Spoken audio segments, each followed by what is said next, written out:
Assalamu alaikum. Today we are going to discuss about pupillary light reflexes. Before going into the detail of neuronal connections related with these reflexes, first of all you should know what pupillary light reflexes are. Let me tell you. Suppose this is our right eye, here is our nose, and this is our left eye. When we throw light on the right eye, the pupil of that eye will constrict. This is called direct pupillary reflex for the right eye. But at the same time, the pupil of the other eye will also constrict. So this is called consensual or indirect reflex for the right eye. Every eye has a direct reflex and an indirect reflex. The other name for indirect reflex is consensual light reflex. Suppose this is our right eye. When I will throw light on this eye, the pupil of this eye will constrict. And we can say that direct reflex for right eye is positive. But at the same time, if the person is normal, there is no abnormality. But when we throw light on the right eye, the pupil of the other eye constricts at the same time. This is called consensual light reflex. But this is not the consensual light reflex of the left eye. This is the consensual light reflex of that eye on which we have thrown light. Suppose when we throw light on the right eye pupil constricts. This is known as direct pupillary reflex. And when we throw light on right eye, the pupil of the left eye constricts. This is known as consensual light reflex, but this is the consensual light reflex of right eye. Similarly, when we throw light on the left eye, the pupil of the left eye constricts. This is called direct pupillary reflex for the left eye. But when we throw light on the left eye, the pupil of the right eye constricts at the same time. This is known as consensual light reflex for left eye. Every eye has direct and indirect reflex. Now we will go into the detail of neuronal connections related with these reflexes. But before going into the detail, you should have a basic concept about the fibers that carry information from retina to the central nervous system.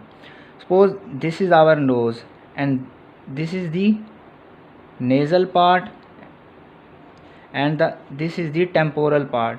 Because on the other side there is temple, so we divide the retina into two parts. The part of the retina which is close to the nose is known as nasal half, and the other part of the retina which is close to the temple is known as temporal half. Similarly, true is for right eye. The part of the retina which is close to the nose is known as nasal part, and the other part of the retina which is close to the temple is known as temporal half. The fibers which there are different fibers which take information from the nasal half, and there are different fibers which take information from the temporal half. Suppose let's discuss about the right eye first. This is the nasal half and this is the temporal half. Suppose these are the fibers which are taking sensory information from the nasal part of the right retina, and they fuse together at this point to form the optic nerve. Suppose these are the fibers which take information from the nasal half of the right retina. Similarly, these are the fibers which take information from the nasal half of the right retina. When optic nerves move backward and medially, they fuse together to form optic chiasma. This is the optic chiasma. What happens in optic chiasma? In optic chiasma, those fibers which are coming from the nasal half of each retina, they decussate and move to the opposite optic tract. Suppose the fibers which are taking sensory information from the nasal half of left retina, they will decussate and they will move to the right optic tract. This is the right optic tract and this is the left optic tract. So those fibers which are taking sensory information from the nasal half of the left retina, they cross in the optic chiasma and they move to the right optic tract. Similarly, those fibers which are taking sensory information from the nasal half of the right retina, they decussate in the optic chiasma and move to the left optic tract. In general, we can say that fibers taking sensory information from the nasal half of each retina, they decussate in the optic chiasma and then they move to the opposite optic tract. Fibers coming from the right nasal portion of the retina, they will move to the left optic tract, and the fibers taking information from the nasal half of the left retina, they will move to the right optic tract. But the fibers, this is the temporal half, but the fibers which are taking information from the temporal half of each retina, they do not decussate and they move ipsilaterally in the optic tract. They move ipsilaterally in the optic tract.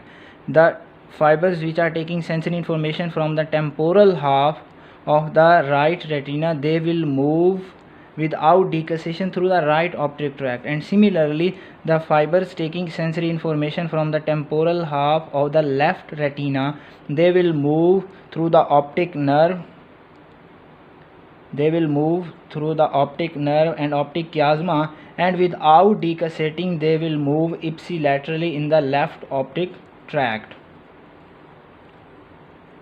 So here you should remember one thing, and this is very important to learn the pupillary light reflexes, that fibers taking information from the nasal half of each retina, they cross in the optic chiasma and then they move to the opposite optic tract, and the fibers taking information from the temporal half of each retina, they move without decussation in the ipsilateral optic tract. Then these fibers finally end in the lateral geniculate body. These are lateral geniculate body, but these are not our concern right now. The point I want to discuss is that while passing through the optic tract, these fibers make connection with midbrain. Suppose this is, here I have drawn a section of midbrain, and this is superior colliculus, and just anterior to the superior colliculus two nuclei are present. These are known as pretactal nuclei, and this is the cerebral aqueduct, and on each side of cerebral aqueduct third cranial nerve nuclei is present, and the other nuclei which is present here is Edinger-Westphal nucleus or accessory parasympathetic nucleus of the third nerve. So what happens that when these fibers are passing through the optic tract, they make connections with the pretactal nucleus. The fibers passing in the left optic tract, they will make connection with the left pretactal nucleus, and the fibers which are passing in the right optic tract, they will make connections with the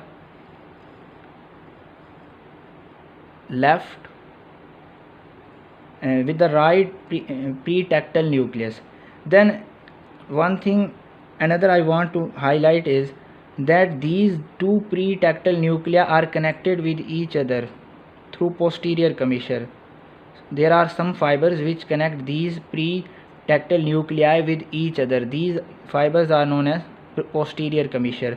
So left optic tract fibers, some of fibers, not all, about 90% of the fibers, they end in the lateral geniculate body. About 10% of the fiber, they make connection with the pretactal nuclei of the same side, and this is important for pupillary light reflexes. The fibers coming in the right optic tract, they will make connection with the right pretactal nucleus, and the fibers coming this was left. The fibers coming in the left optic tract, they will make connection with the left pretactal nucleus, and the fibers coming in the right optic tract, they will make connections with the right pretactal nuclei. Then these pretactal nuclei are connected to each other through posterior commissure. So it means these pretactal nuclei will also communicate with each other. Now after understanding this, now we come to the detail of neuron, and now we come to the pupillary light reflexes and their mechanism. Let's suppose I throw light in right eye. I throw light in right eye. Here image is formed on both temporal and this was nasal half of the retina. So image is formed on nasal and retinal temporal half of the retina. So that piece of image which is formed on the nasal half of the retina, it will be carried by these fibers which are coming from the nasal half and which decussate in the optic chiasma, and those fibers which are coming from the temporal half of the retina, they will take information about those pieces of images which are formed on the temporal half. So what happens when I throw light in the right eye? Information will be taken by both nasal fibers and temporal fibers, and these nasal fibers will decussate and move through the left optic tract, and temporal fibers will move ipsilaterally in the right optic tract.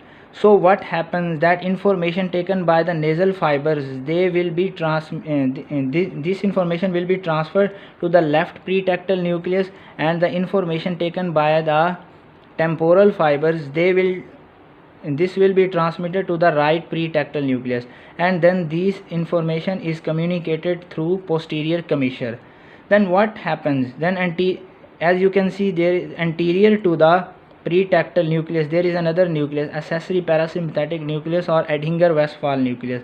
So when information from the retina is transmitted through the optic tract to pretectal nuclei, their axons will stimulate these Edinger-Westphal nucleus or accessory parasympathetic nucleus.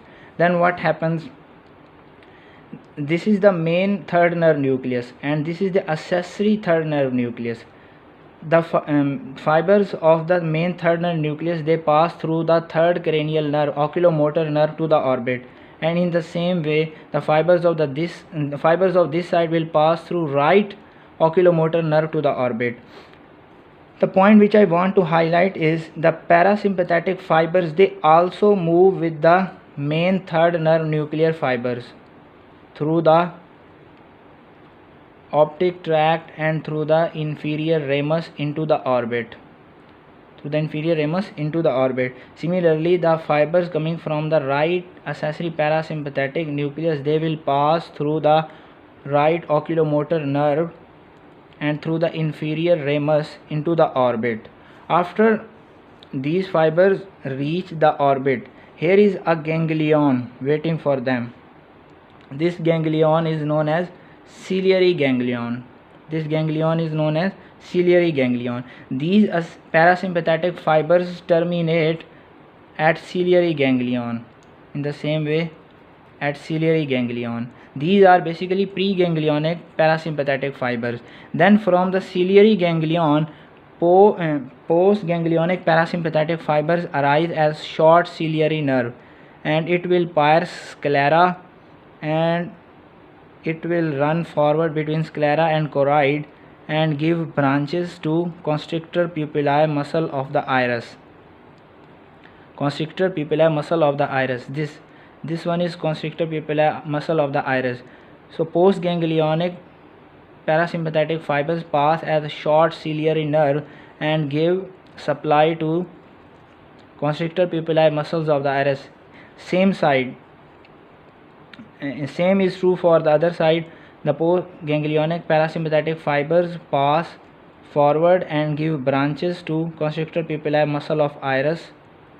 In the same way, this, and as a result, this constrictor pupillae muscle of the iris contracts and the pupil constricts.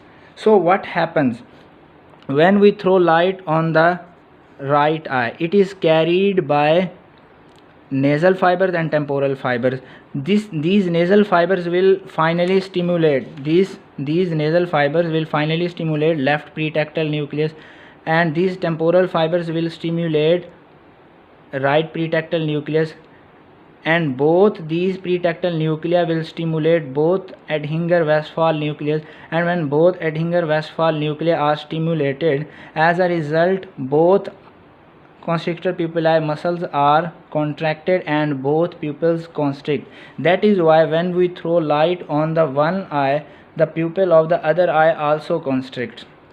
Similarly, when we throw light on the left eye, the information taken by the nasal fibers of the left eye, it is transmitted to the right pretectal nucleus because they decussate in the optic chiasma, and the fibers taking information from the temporal half is transmitted to the left pretectal nucleus. So both pretectal nucleus are stimulated. Again, when both pretectal nucleus are stimulated, they will stimulate both Edinger-Westphal nucleus, and when both Edinger-Westphal nucleus are stimulated, then both constrictor pupillae muscles contract, and as a result both pupils constrict.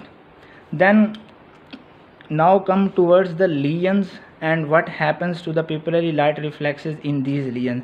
Suppose there is a lesion of the right optic nerve. When there is lesion of right optic nerve, then what happens to the light reflexes in both eyes? First discuss about the right eye. When I will throw light in the right eye, can it be transmitted to the pretectal nucleus? No, because right optic nerve is damaged. So in case of right optic nerve lesion, when we throw light on the right eye, there is the information cannot be transmitted back to the pretectal nucleus. So in case of right eye, so neither the pupil of the right eye constricts, and the pupil of the left eye constricts. So direct and consensual light reflexes will be negative for the right eye, and when I will throw light in the left eye, in case of right optic nerve lesion, it will be transmitted to the pretectal nucleus because the nasal fibers will transmit it to the right pretectal nucleus, and the temporal fibers will transmit it to the left pretectal nucleus. So both Edinger-Westphal nuclei constrict are stimulated, and both pupils constrict. So when there is lesion of right optic nerve, then direct and consensual light reflexes are negative for right eye, but direct and consensual light reflexes are positive for left eye. Similarly, when there is lesion of the left optic nerve, when we throw light in the left eye, it cannot be transmitted. So direct and consensual light reflexes will be negative for the left eye, but when we throw light in the right eye, it will be transmitted by nasal fibers to the left pretectal nucleus and temporal fibers to the right pretectal nucleus. So both nuclei are stimulated and both pupils constrict. So it's a general rule that when there is lesion of right optic nerve, then direct and consensual light reflexes are negative for right eye, and when there is lesion of left optic nerve, then direct and consensual light reflexes are negative for left eye.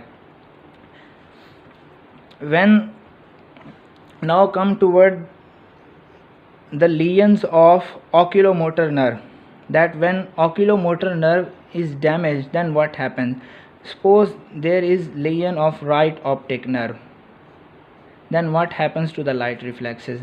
When they now the case is the scenario is the lesion of right optic nerve. When we throw light in the right eye, it will be transmitted back and it will stimulate both pretectal nucleus. When it will stimulate both pretectal nucleus, then parasympathetic fibers will stimulate, as a result, constrictor pupillae muscle. But as you know that third oculomotor nerve is damaged, so parasympathetic fibers of the right oculomotor nerve will not be able to constrict the pupil, but the parasympathetic fibers of the left oculomotor nerve will be able to constrict the pupil. So when there is lesion of right oculomotor nerve, then what happens? If we throw light in the right eye, its pupils will not constrict because its oculomotor nerve is damaged, but the oculomotor nerve of the left side is intact.